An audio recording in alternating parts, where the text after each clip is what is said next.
Monsieur le Président, Monsieur le Ministre, Mesdames et Messieurs, je suis venu aujourd'hui au Palais des Nations Unies pour une question très urgente.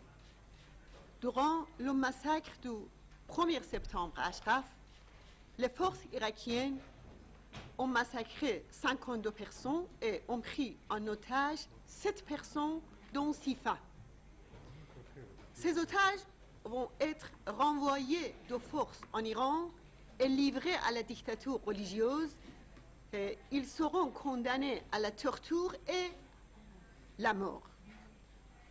Je suis venu à Genève pour appeler la haute commissaire aux droits de l'homme, Mme Navi Pillay, à prendre les mesures urgentes et nécessaires pour sauver la vie des otages.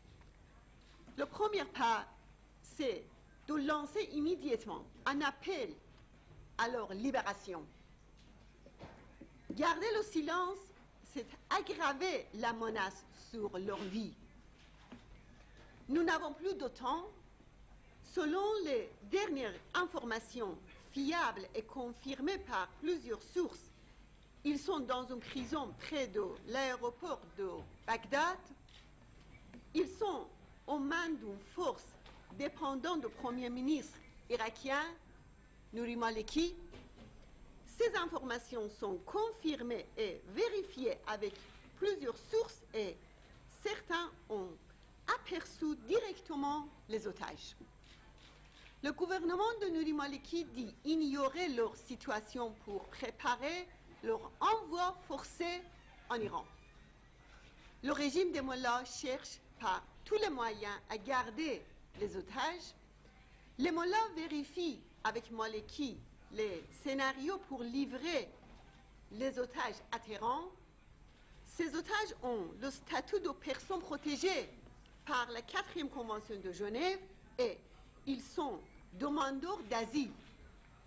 Les États-Unis avaient garanti par écrit la sécurité et la protection de ces personnes.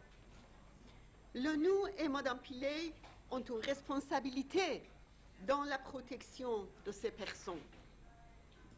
Cette personne, comme les 52 autres massacrés le 1er septembre, était restée à Ashraf avec l'accord écrit des États-Unis et de l'ONU.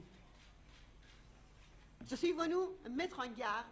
Ce qui arrivera à ces otages, c'est ce qui va arriver aux 30 000 autres personnes à liberté. D'ici, j'appelle le secrétaire général de l'ONU à ne pas garder le silence et à demander au Premier ministre irakien de libérer immédiatement les otages.